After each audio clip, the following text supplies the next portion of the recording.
আসসালামু আলাইকুম। আমি নাহিদা। কেমন আছেন সবাই? আশা করছি আল্লাহর রহমতে ভালো আছেন। আলহামদুলিল্লাহ, আমরাও ভালো আছি। আমার আরও একটি নতুন ব্লগে আপনাদের সবাইকে জানাই স্বাগত। আমার শাশুড়ি আসছে গতকাল রাত সন্ধ্যার দিকে, তো উনি এসেই বলল যে তোমার গাছে তো খুব সুন্দর পুঁইশাক ধরেছে, তো পুঁইশাকটা রান্না করো। তো সে কারণে পুঁইশাকটা উনিই কেটে নিয়ে আসছে। খুব আনন্দ পাচ্ছে উনি যে গাছের থেকে পুঁইশাকটা কাটছে। যেহেতু উনি গ্রামে থাকে, তবুও নিজের গাছের সবজি কাটার আনন্দটাই কিন্তু আলাদা। তো উনি এসে ওইটা খেতে চেলো, সে কারণে উনি নিজেই পেড়ে নিয়ে আসলো। আর এদিকে আমি চালটা ধুয়ে চুলায় বসিয়ে দিয়েছি। আর চুলার ভাতটা দিয়ে দিয়েছি, কারণ এখন তরকারি করতে করতে এদিকে ভাত হয়ে যাবে। আর আজ এক জায়গায় যাওয়ার একটু প্ল্যান আছে, দেখা যাক যদি কাজকর্ম করে গুছিয়ে উঠতে পারি তাহলে চলে যাব। বেশ কয়েকদিন যাবৎ এই ছিঙ্কের ভিতরে আমি শাক ধুচ্ছি। আর এই ছিঙ্কের ভিতরে আগে প্রচুর ডালার প্রয়োজন ছিল, কিন্তু এখন হঠাৎ মনে হলো, মানে একজনের আমি ভিডিওতে দেখেছিলাম যে উনি এই সিঙ্কের ভিতরে এইভাবে করে ধোয়। তো আমি ওনাকে দেখে তো এভাবে করে ধোয়ার চেষ্টা করছি। তো ভালোই লাগছে, মনে হচ্ছে না আর ডালার প্রয়োজন নাই। মুখটা আটকে দিয়ে জাস্ট পানিটা ছেড়ে দিলাম, আর এটার ভিতরে বেশ খোলামেলাভাবে শাকটা কিন্তু ধোয়া যায়।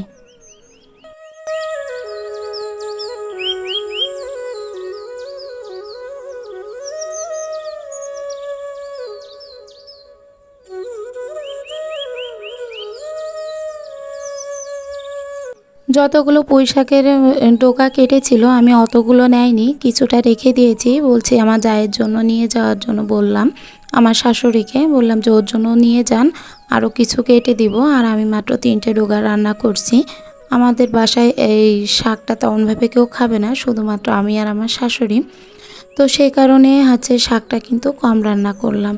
আর আজ মাছ দিয়ে রান্না করব না, শাশুড়ি বলল এমনিতেই পুঁই শাক লবণ হলুদ আর কাঁচা ঝাল দিয়ে সিদ্ধ করে নিয়ে সেটা পেঁয়াজ রসুন দিয়ে তেলে পরে দিয়ে দিব।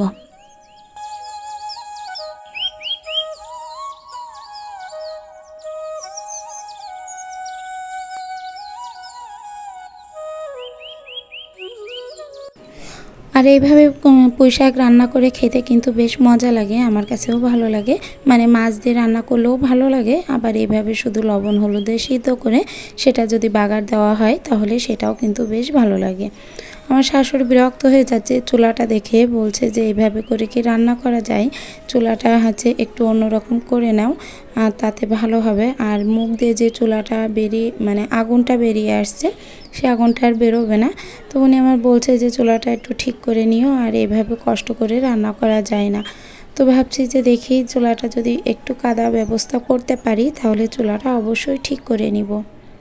তো এখানে পেঁয়াজ আর রসুনটা দিয়ে দিয়েছি, দিয়ে এটা একটু নাড়াচাড়া করে একটু লালচে লালচে করব। আর লাল লাল হয়ে যাওয়ার পর, মানে লাল লাল হওয়ার আগে একটু যদি লবণ ছিটিয়ে দিই তাহলে কিন্তু খুব দ্রুতভাবে এটা লাল লাল হয়ে যায়। তো সেই ক্ষেত্রে আমি একটু লবণও ছিটিয়ে দিয়েছি যাতে একটু পেঁয়াজেও লবণ হয়, আর পেঁয়াজটা দ্রুত লাল হয়ে যায়। তো এখানে তো লালটা হয়ে গেছে, এবার আমি পুঁইশাকটা ঢেলে দিলাম, দিয়ে হালকাভাবে একটু নাড়াচাড়া করব, করেই নামিয়ে নেব। বেশিক্ষণ জাল দিব না, দিলে যে এই তেল তেলে ভাবটাই এটা কিন্তু কেটে যাবে, আর পুঁইশাকের এরকম থলথলে ভাবটা থাকবে না।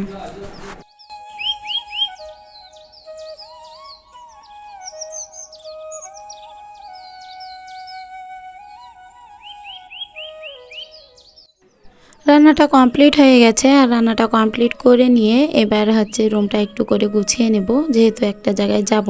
আর আমার তো ভীষণ খারাপ একটা অভ্যাস আছে যে এদিক ওদিক যাওয়ার সময় আগে নিজের রুমটা গুছিয়ে রাখতে হবে। এটা নিয়ে বেশ বকাও শুনি যে পরে কি গোছানো যায় না, কিন্তু না, আমার তেমন একটা ভালো লাগে না। মনে হয় যে না, আমার রুমটা যদি একটু গুছিয়ে রেখে যেতে পারি তাহলে অন্য জায়গা থেকে যখন আসবো তখন ওই ক্লান্ত শরীর নিয়ে আর রুমটা গোছাতে ইচ্ছা করবে না। তখন মনে হয় যে না, আমি একটু বসি অথবা একটু শুয়ে থাকি, নিজের একটু রেস্টের প্রয়োজন হয় তখন।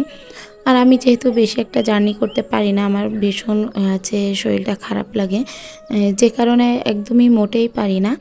তো যাওয়ার আগে যতদূর সম্ভব আমি সম্পূর্ণ জিনিসটা গুছিয়ে রাখার চেষ্টা করি। তো রান্না করে ওইদিকে থালা বাসনগুলো সম্পূর্ণ মাজা হয়ে গেছে, কালিকুলি মাজেছি, তো সেগুলো তো আপনাদেরকে দেখাইনি। তো এবার একটু ঘরটা গুছাতে আসলাম, তো ভাবলাম আপনাদের সাথে এগুলো একটু শেয়ার করি।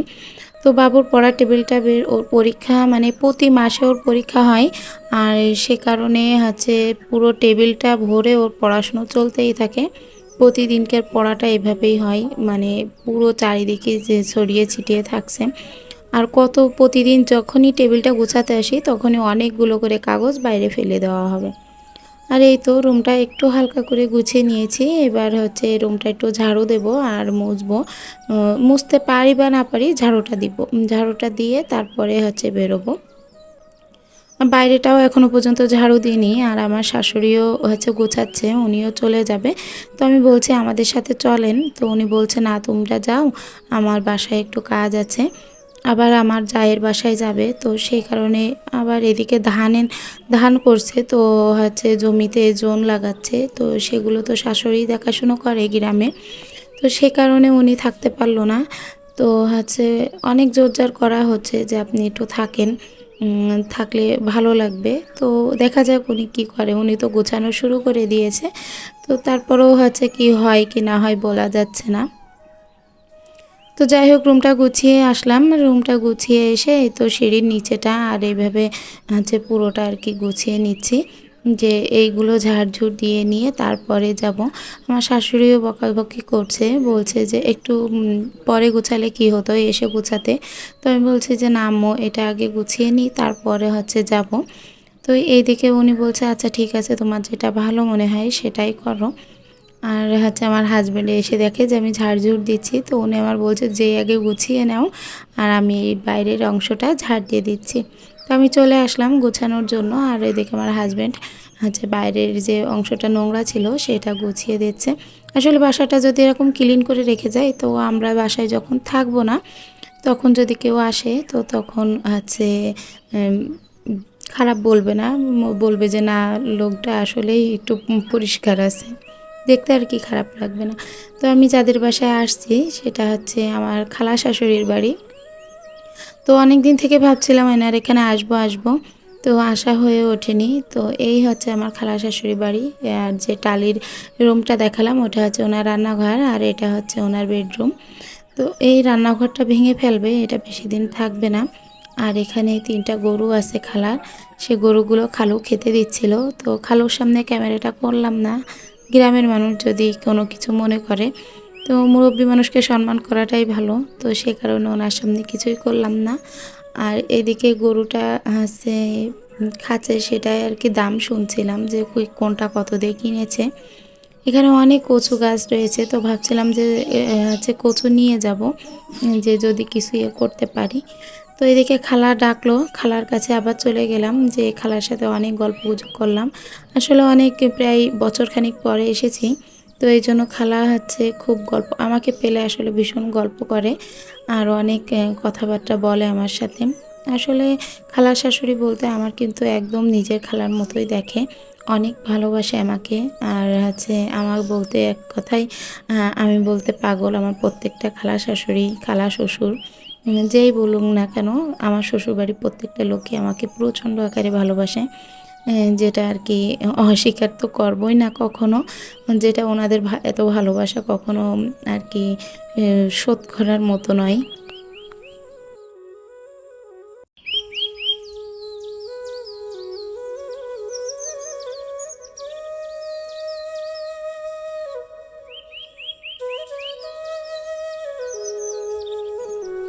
দুপুরবেলা না খেয়ে না দিয়ে ছুটতে হলো বাসার দিকে। খালা রান্না করছিল, সমস্ত মশলাপাতিও তৈরি করছিল, কিন্তু এদিকে তো বাবু স্কুলে গেছে, এদিকে আমার ভাইটাও পরীক্ষা দিতে গেছে, আমাকে আবার বাসায় 1টার ভিতরে ফিরতে হবে। নয়তো ওরা বাসায় না পেলে, যেহেতু জার্নি করে আসবে, এসে ওরা একটু আর কি পানি চাই অথবা কিছু খেতে চাই, ওদেরকে দিতে হয়। তো সে কারণে ওখান থেকে চলে আসছিলাম।